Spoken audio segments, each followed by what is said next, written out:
Bueno, queridos estudiantes, muy buen día, ¿cómo están? Cordial saludo. Mi nombre es Juan Pablo Martínez, soy politólogo de la Universidad de los Andes y soy su docente en el área de Ciencias Sociales y Competencias Ciudadanas para este curso Predicfes Virtual. Entonces, muchachos, hoy vamos a ver lo que es Colombia, nos vamos a concentrar en lo que es todo el siglo XX, del año 1900, y vamos a llegar más o menos hasta el año 2014, que fue la administración de Juan Manuel Santos. Entonces, esa es la intención de esta sesión. Empezamos que el año 1900, los años 1900 de Colombia inician con lo que se llama la Guerra de los Mil Días. Y es la Guerra de los Mil Días precisamente porque duró pues, 1000 días, aproximadamente 3 años. ¿Y por qué surge este conflicto? Porque Colombia termina el siglo con un partido político, con un periodo político que se llamó la hegemonía conservadora, liderada por dos señores, el primero que es Rafael Núñez y el segundo que es Miguel Antonio Caro, los cuales hicieron la constitución del año de 1886. Entonces los señores llegan al poder, de 1886 a 1900 pasan 14 años, donde dejan totalmente aislados del poder a los liberales y a ciertas facciones del Partido Conservador que eran un poquitico más moderadas.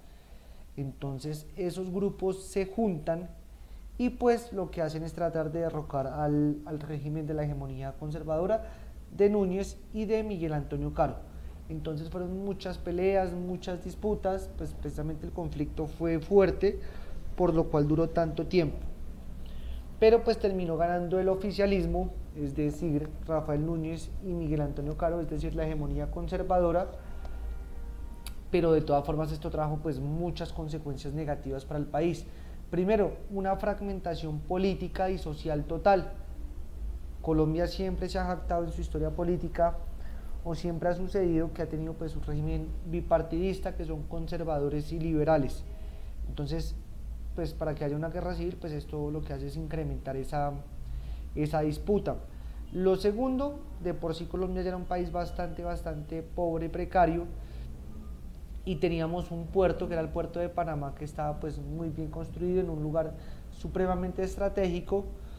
Si no se acuerdan de sus clases de geografía del colegio, recuerden que todos los barcos que venían de Europa, que querían llegar a la parte occidental de Estados Unidos, es decir, a Los Ángeles, tenían que dar toda la vuelta por Argentina y llegar de esa forma a esa parte, a Los Ángeles.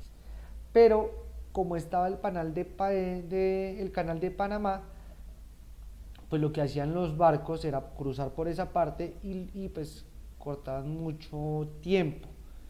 Entonces era un sitio bastante estratégico que nosotros teníamos. Panamá hacía parte de la historia de Colombia, pero como estuvo Colombia tan convulsionado con este tema político, pues prácticamente que le tocó venderlo.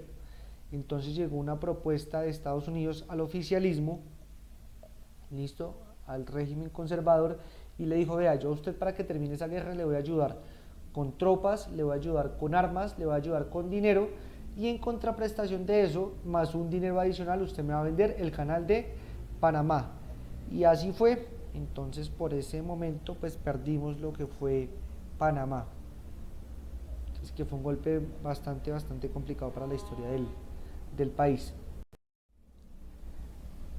Entonces miremos lo que es ese proceso político que les decía que se llamó la hegemonía conservadora, duró de los años 1886 al año 1930. Entonces tuvo pues varios presidentes. Los presidentes en Colombia casi siempre han durado periodos de 4 años. Entonces estas son como unas figuras representativas de lo que fue esa época. Tenemos al señor Rafael Núñez, al señor Miguel Antonio Caro, al señor Miguel Abadía Méndez, que fue el presidente con el cual termina el régimen. ¿Listo? Entonces el país de los años 1920, 30 era un país bastante pobre y que tenía como unos aspectos en particular y aspectos por los cuales hay que resaltar. Primero que todo,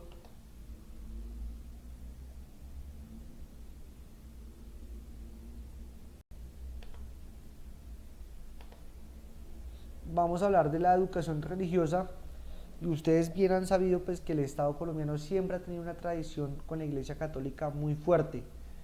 Y pues si es fuerte ahora que estamos en pleno siglo XXI, donde hay mayor exposición de libertades, de pensamiento crítico.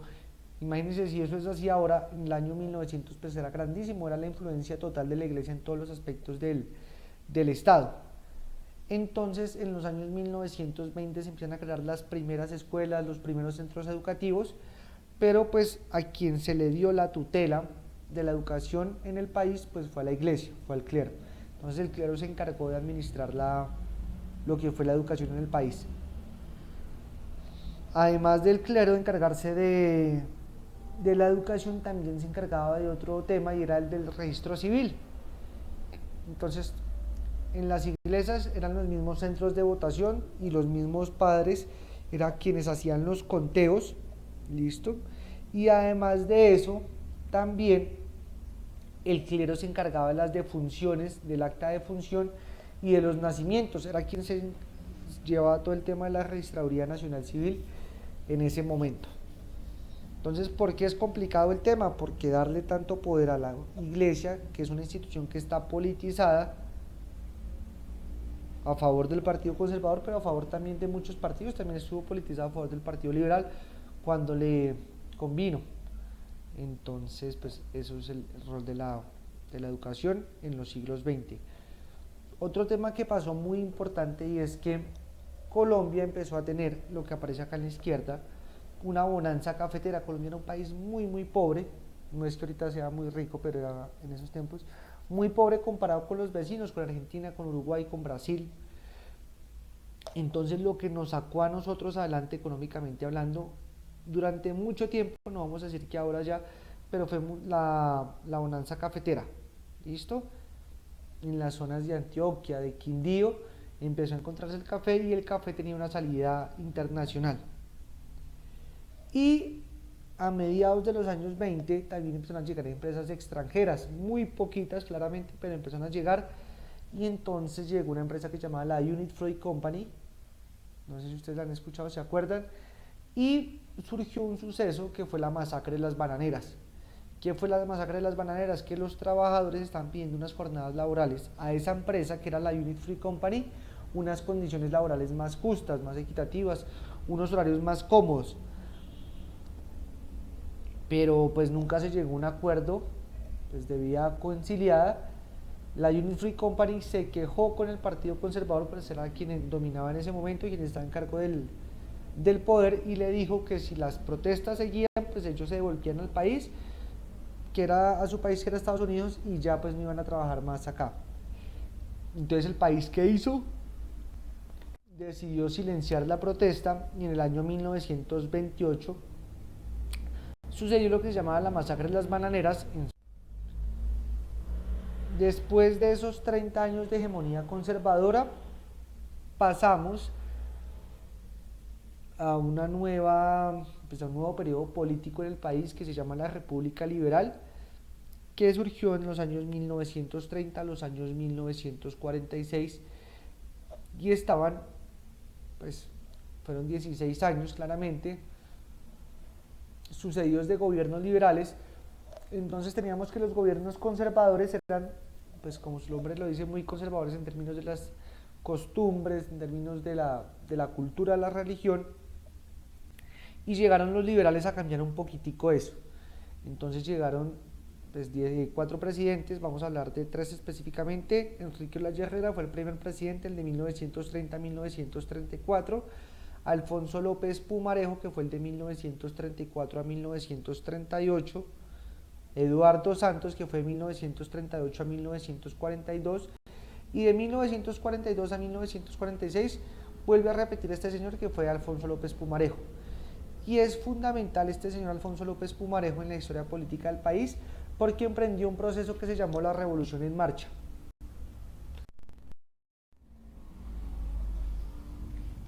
Entonces vamos a hablar que esta Revolución en Marcha que emprendió el presidente Alfonso López Pumarejo, no vamos a hablar que Enrique Olaya, que fue el de 1930, que fue el de empalme de los conservadores, fue un presidente que fue bastante moderado, que no impulsó pues muchas reformas, y pues hizo bastantes bastantes hitos y bastantes modificaciones a lo que es el Estado colombiano.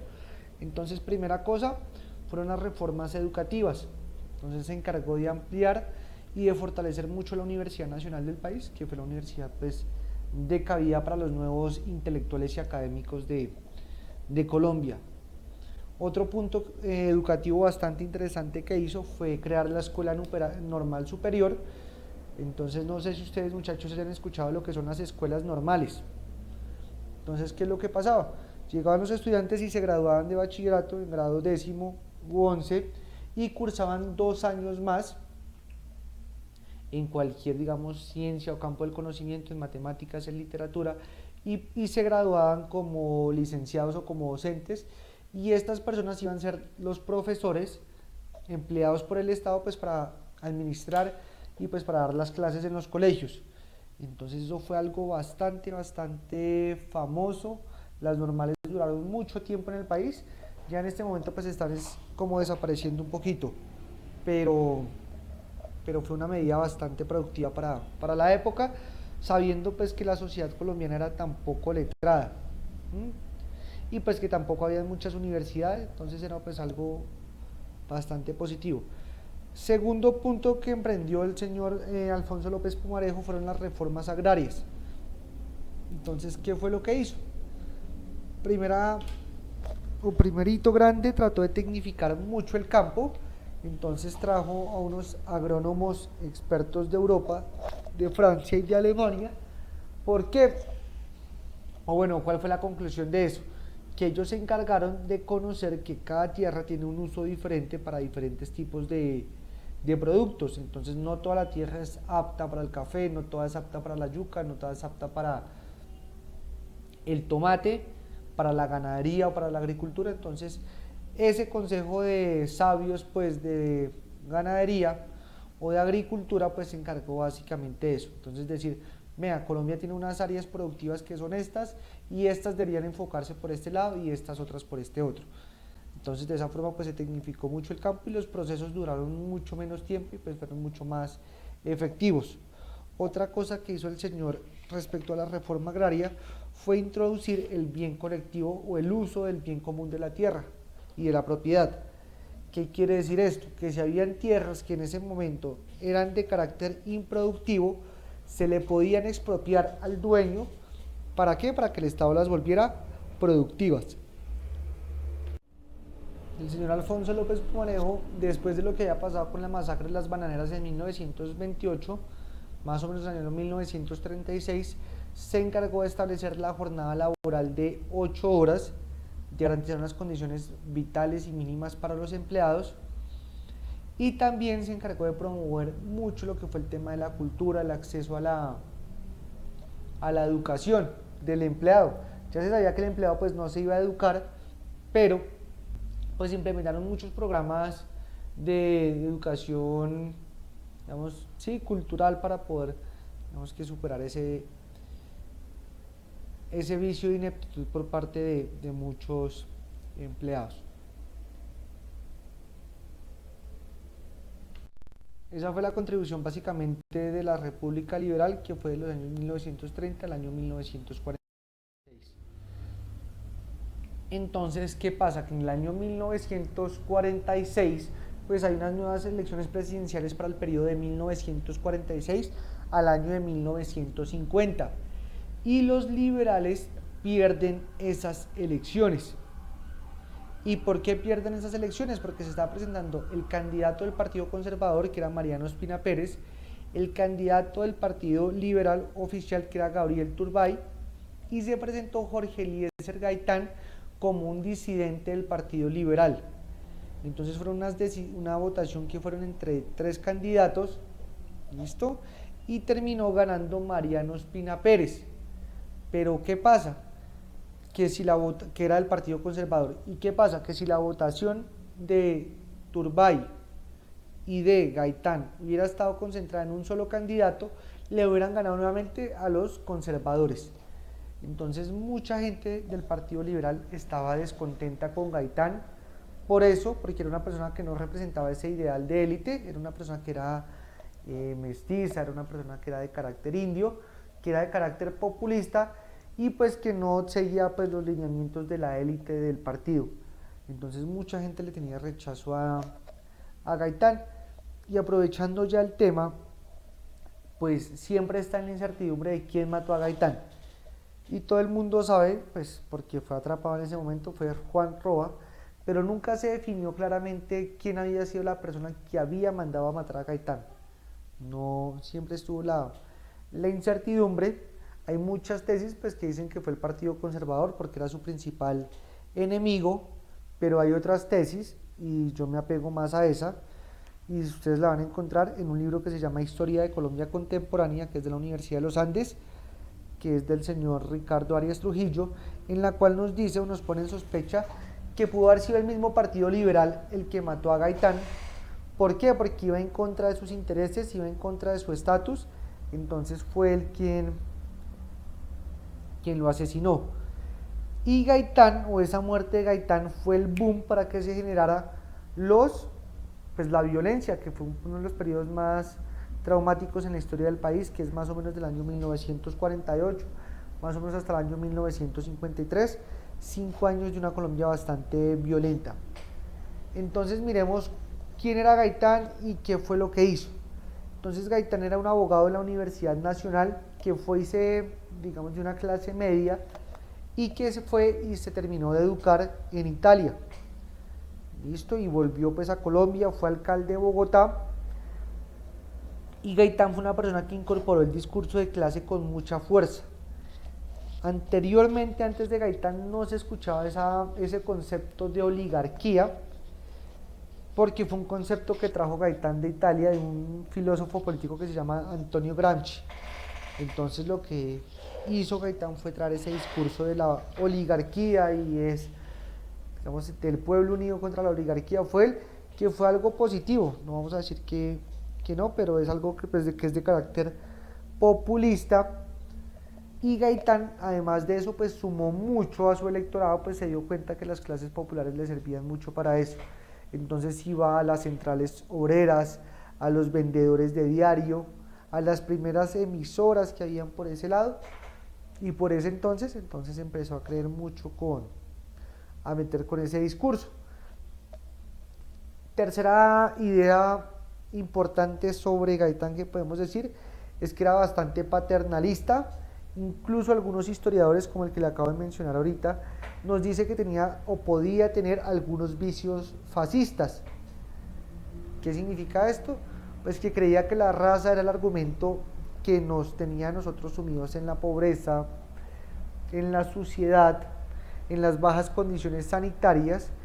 Entonces Gaitán también, y algunos no lo saben, fue la persona que trató de hacer un pacto migratorio hacia Colombia, es decir, que vinieran europeos al país a repoblarlo y pues de esa forma íbamos a construir un mejor legado genético.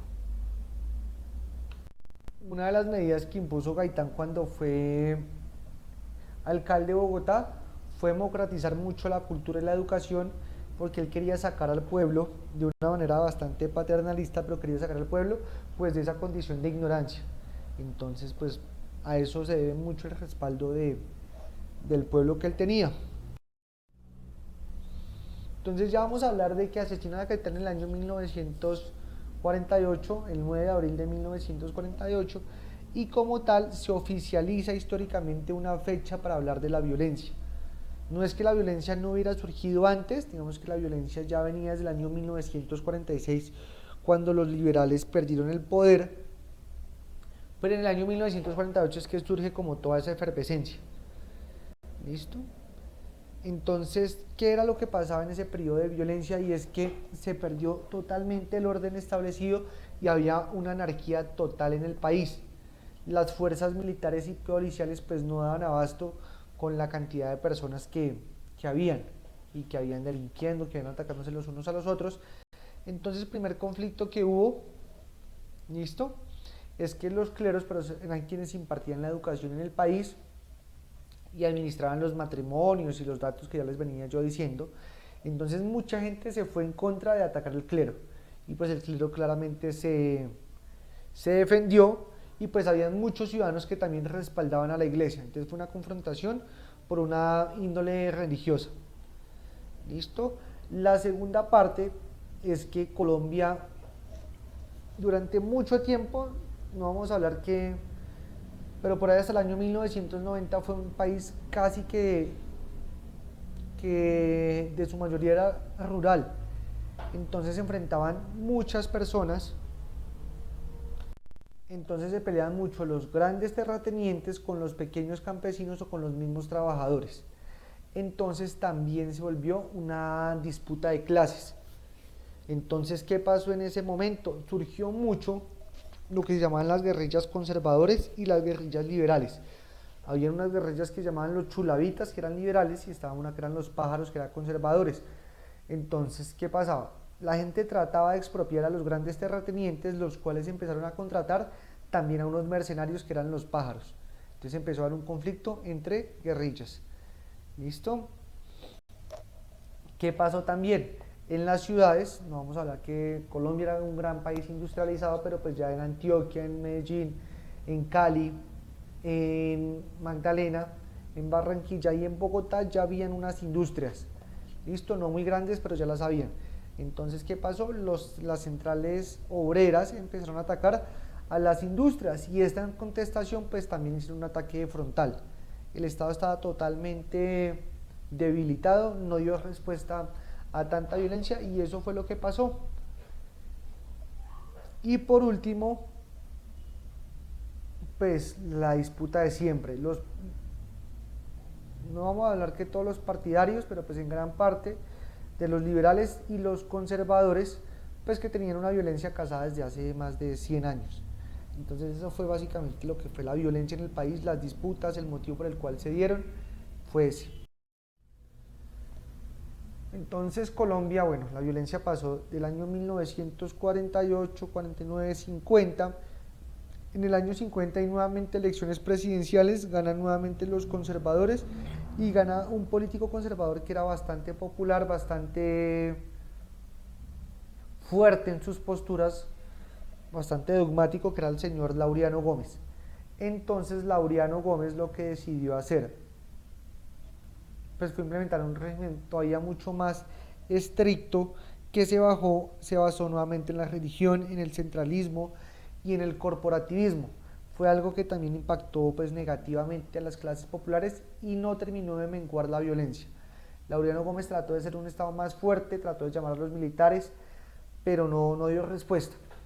Entonces, en el año 1953, los líderes del Partido Liberal y del Partido Conservador, pues se preguntaron entre ellos mismos, bueno, ¿qué vamos a hacer para poder pacificar esto? ¿Qué situación va a generar?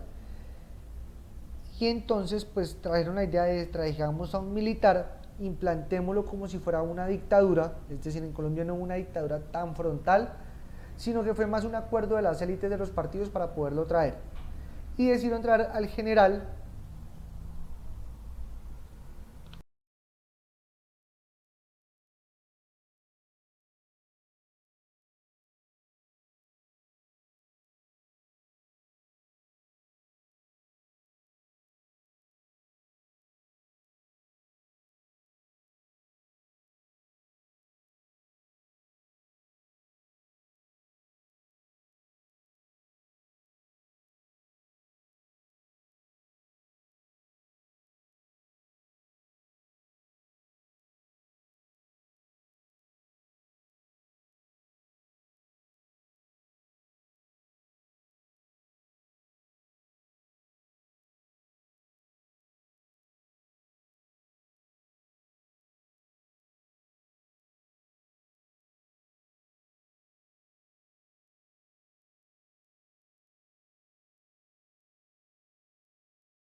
ingresamos a algo que fue el Frente Nacional, que duró entre los años 1958 y 1974.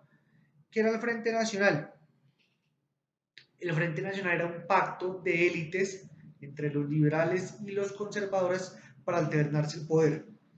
Entonces, cada 4 años eran las elecciones presidenciales, entonces solamente se presentaban los candidatos del Partido Liberal. Al siguiente periodo, solamente candidatos del Partido Conservador. Y después lo que se hacían era distribuir las cuotas burocráticas, es decir, los cargos públicos, de una manera más o menos equitativa. Eso era lo que fue el Frente Nacional y se hizo supuestamente con una intención de pacificar el país, de darle una estabilidad política y económica, pero eso pues no es del todo cierto.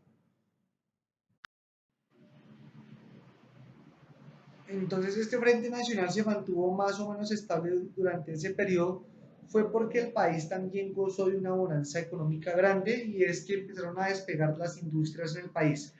Ya veníamos de una fortaleza que era el café, entonces empezaron la industria a tener mucha más fuerza, a tecnificarse, entonces como que no se sentía tanto, y ustedes saben que cuando el país está económicamente o cuando no está bien económicamente, pues los otros aspectos de la vida como que no se ven tanto.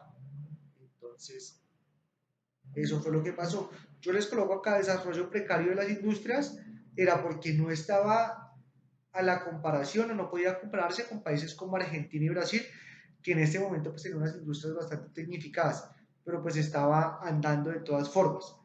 Lo que sí fue bastante negativo ese Frente Nacional fue para la dimensión política de Colombia.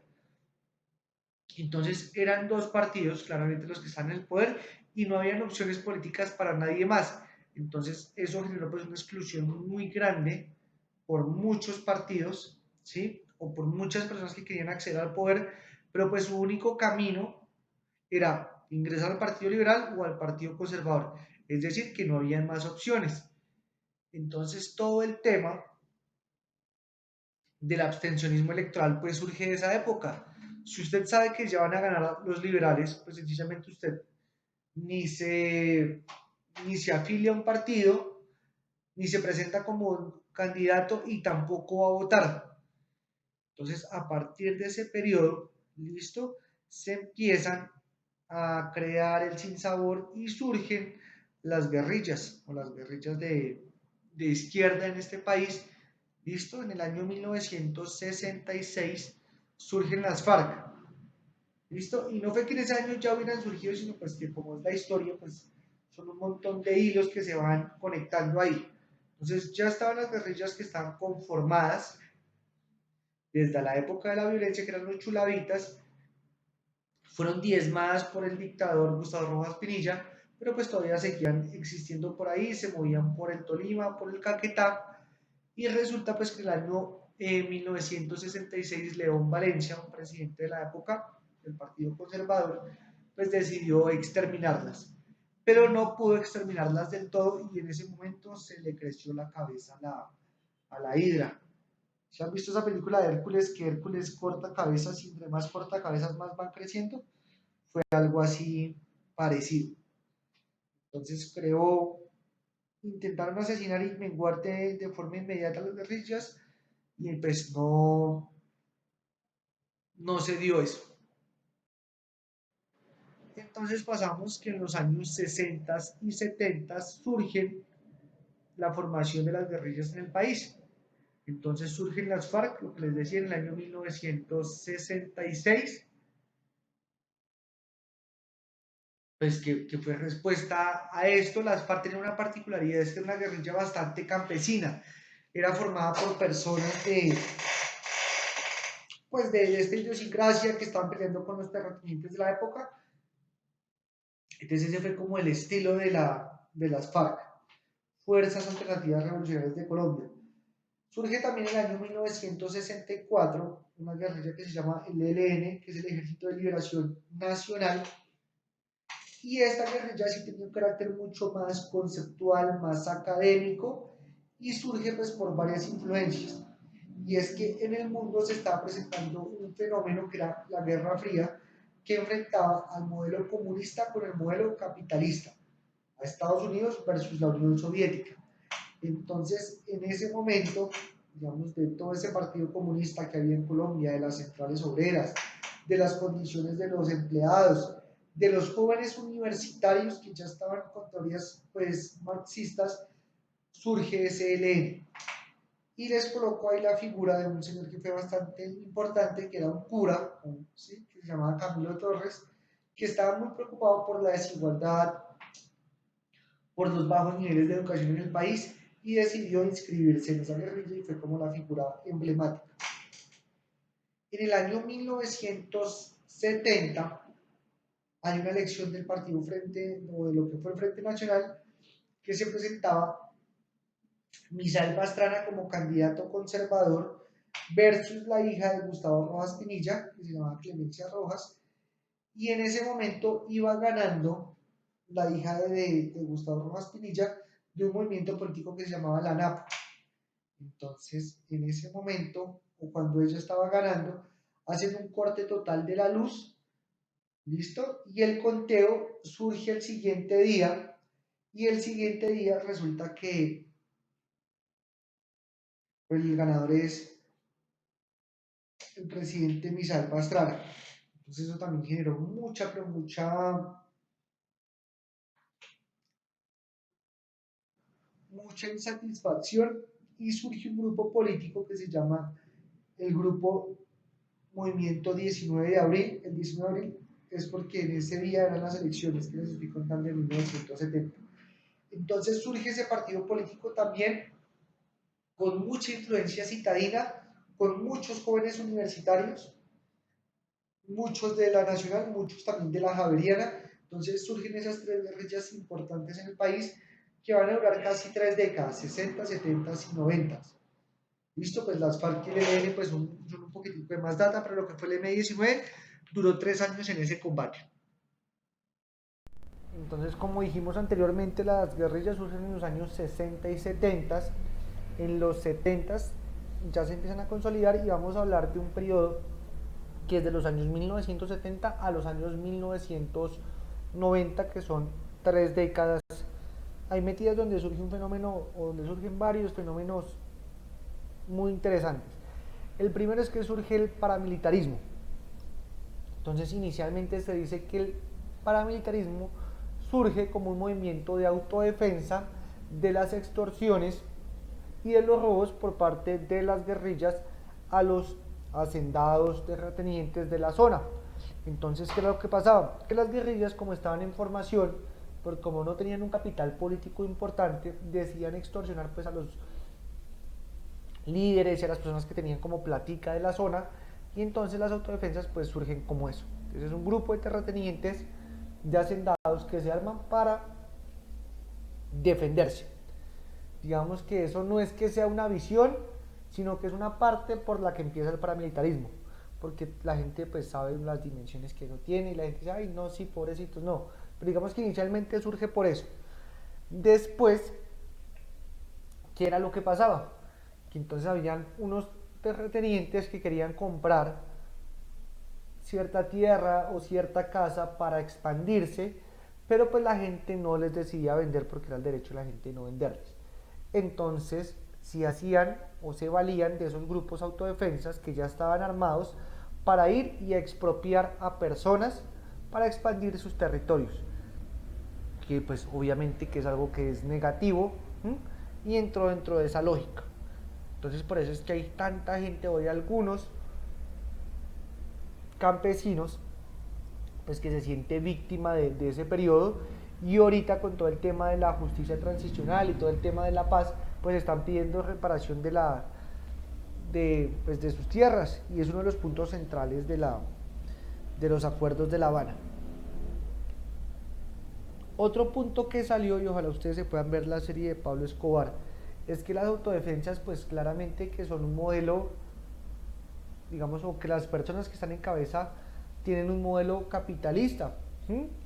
Entonces cuando en Colombia en los 70s, 80s y 90s empezó a coger fuerza los partidos como el comunista, la UP,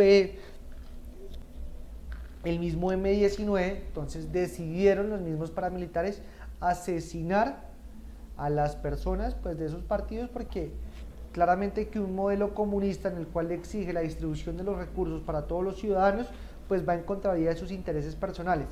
Entonces empezaron a asesinar selectivamente pues a unos líderes políticos y sociales, que es el tema pues grave también del paramilitarismo. Y pues también pues tiene unos ataques para eliminar a las guerrillas, que eso es como su enemigo frontal. Eso fue lo que fue el paramilitarismo. Surge también un fenómeno que es preocupante, que surge ya más o menos en los 90 y en los 2000, y es que como los paramilitares surgen o vienen de un grupo pues, o de unos capitales pues muy grandes, son personas que pueden acceder al poder y efectivamente lo hacen. Entonces empiezan a decir que senadores, congresistas, alcaldes de municipios empiezan a ser personas o con sospechas de que eran personas que provienen de grupos paramilitares o que han conformado grupos paramilitares, y pues dentro de eso es el presidente Álvaro Uribe Vélez. Se dice que el presidente Álvaro Uribe Vélez, sus padres fueron asesinados por la guerrilla en un tema de una extorsión, y pues él con toda su ira pues decide crear a los paramilitares, y dicen que en el gobierno de Álvaro Uribe Vélez fue cuando más parapolíticos hubo, es decir, paramilitares que se volvieron políticos, pero pues no se ha comprobado aún nada, pues toca esperar que haya un fallo de la corte. Entonces esos son los paramilitares, que es algo que fue bastante notorio en los 70, 80 y 90, y aún todavía se manejan, pero pues no con tanta fuerza como hubo en esos años. Vamos entonces a hablar de las guerrillas, que también para los años 70 y 90 pues se valió mucho de fuente de financiación, de la extorsión, del secuestro, del narcotráfico, y también pues lo que hacía era fortalecer su ideario político capturando gente y siendo como una lucha pues digamos ideológica y política contra el Estado. Entonces ellos no decían que estos eran secuestrados, sino que eran presos políticos. Entonces las guerrillas pues crecen mucho, sobre todo las FARC, dentro de los 70 y los 90. Y pasamos a un fenómeno también que es en esa misma data, de los 70 a los 90, que es el narcotráfico en el país. ¿Listo? Y se dice que el zar o que la gran persona que impulsó el narcotráfico pues fue Pablo Escobar, el cual traía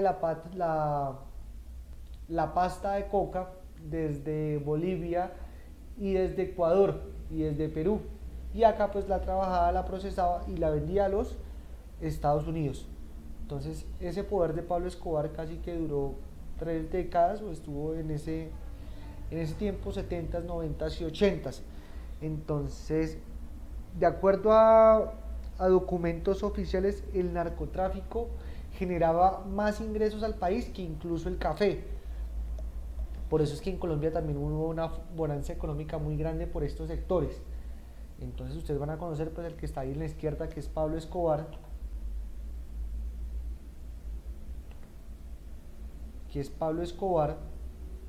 y está el señor, pues, o los hermanos Rodríguez Orejuela, que eran del cartel de Cali, y Pablo Escobar era del cartel de Medellín. Entonces era mucha gente con mucha plata pues que estaba moviendo los hilos del narcotráfico. Y como el narcotráfico pues daba tanto dinero, pues sectores de la política, del deporte, de la cultura, los mismos grupos que anteriormente les mencioné, que son las autodefensas, los paramilitares y las guerrillas, pues se nutrieron de eso, ya sea aliados directamente con estas dos personas o con estos dos carteles, o indirectamente. Pero el narcotráfico se volvió como un ala fundamental de la economía colombiana y asimismo de la cultura. Entonces eso fue lo que pasó. Y pues el narcotráfico, así sea un análisis simplón, no es algo obvio que yo les muestre, pero hablar de la política colombiana y hablar de la historia de Colombia, pues claramente que va a tener un capítulo especial el narcotráfico. ¿Listo? Entonces también pasamos. Entonces, en los años 89, 90 y 91 fueron unos años muy complicados para el país porque murieron muchos líderes. murió Luis Carlos Galán, si ustedes se acuerdan, el que aparece en una propaganda roja, que iba a ser la persona que iba a ser presidente del país con total certeza. También muere líderes del partido La Unión Patriótica, y también Carlos Pizarro León Gómez, que era una persona que también era candidato presidencial y que era una persona del partido M19. Entonces surge mucha violencia por parte de esos tres grupos del narcotráfico, las guerrillas y de los paramilitares. Hubo un atentado al edificio del DAS con un montón de muertos. En pleno vuelo de un avión de Avianca hay una explosión donde mueren todos los pasajeros. Entonces Colombia pues era bastante difícil, bastante violenta, y surge entonces algo que se llamó la Constitución del año de 1991, y era para cambiar el diseño institucional del país, pues para que el país fuera mucho más visionario, más futurista, para que las instituciones fueran más fuertes, para que el ejercicio democrático se fortaleciera, para que el agro fuera más fuerte, y se creó la Constitución del 91, que fue una constitución que es muy tanto bonita como efectiva, como la Constitución del 91 es un gran legado para el país. Los expertos en derecho dicen que la Constitución del 91 es de las mejores constituciones del mundo y sin duda es la mejor constitución de América Latina. Entonces pues toca observarlo y analizarlo con mucho cuidado. Entonces surge la Constitución de 1991, la cosa se tranquiliza un poquitico más, empiezan a crearse los grupos de desmovilización, y pues como que el país emprende una ruta un poquitico diferente, no vamos a decir que mucha. Y en esto de la Constitución del 91, al año 2002, pues surgen 4 presidentes, que fue Gaviria, que fue del 90 al 94, Samper del 94 al 98, y del 98 al 2002 fue Andrés Pastrana, que fue sin duda una de las peores presidencias del país.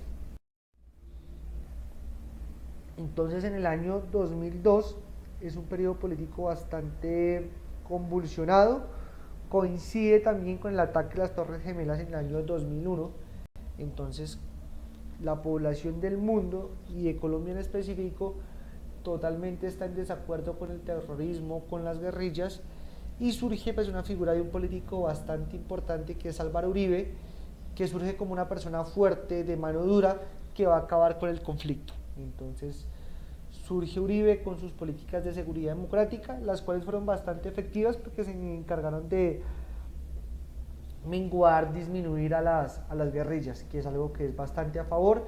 Creó unos grupos de desmovilización para paramilitares. Entonces ese es el gran legado de Uribe, y Uribe en los años que estuvo fue por estadística el presidente con mayor aprobación en la historia, cerca del 80%. ¿Listo? Uno de sus grandes golpes fue liberar a Ingrid Betancourt, que era una candidata presidencial también, y acabar con el campamento de Raúl Reyes. Entonces fue uno de las FARC en Ecuador. Entonces fue algo bastante positivo. Uribe estuvo en la presidencia del año 2002 al 2010. En el año 2010 hasta el año 2018 está Santos, y pues Santos quedó como presidente siguiendo la bandera pues de Álvaro Uribe Vélez, pero pues como todos ustedes han escuchado se cambió un poquitico su orientación política, digamos que traicionó a Uribe, y pues emprendió algo que fue bastante significativo para el país en términos nacionales e históricos, y fue lograr los acuerdos de paz con las FARC. ¿Listo? Podemos hablar que son totalmente bien implementados o no, o hay muchas visiones de lo que son los acuerdos de paz, pero pues fue un golpe bastante positivo para el país, para las elecciones, para la participación política, y a partir de ese acuerdo de paz, que les muestro a la señora que está a la derecha, se crea un sistema que se llama la JEP, que es la Justicia Especial para la Paz, pues donde todo el pueblo colombiano se va a reconciliar, va a conocer la verdad, y pues va a conocer todo lo que fue el conflicto en el país. Entonces eso fue todo, fueron casi 100 años, 120 años de historia en 45 minutos. Entonces muchachos, pues muchos éxitos, y ahora hagan el entrenamiento.